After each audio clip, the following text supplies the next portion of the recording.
ធម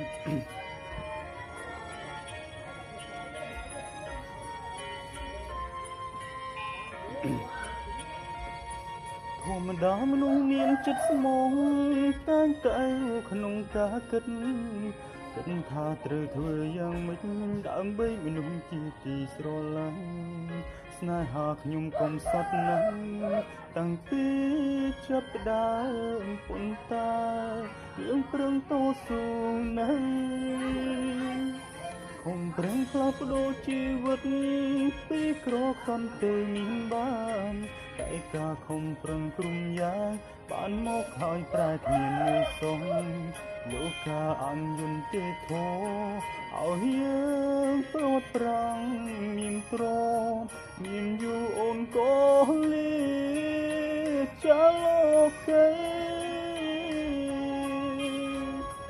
តើក៏ខំប្រឹងរបស់ខ្ញុំស្ទើរតែមួយជីវិត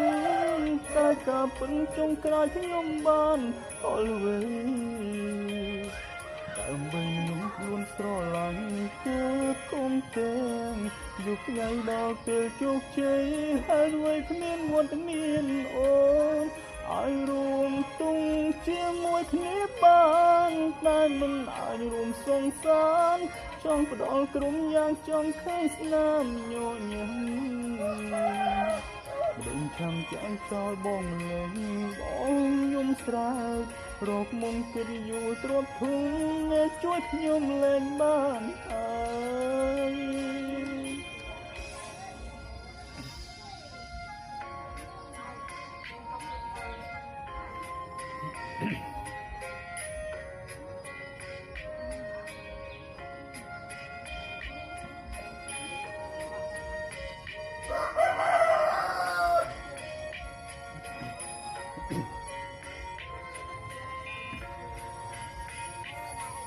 ធម្មតាមនុស្សមានចិត្តស្មោះតែងតែរស់ក្នុងការគិតថាត្រូវធ្វើយ៉ាងម៉េចដើម្បីមនុស្សជាទីស្រឡាញ់ស្នេហាខ្ញុំកុំសត់ណាស់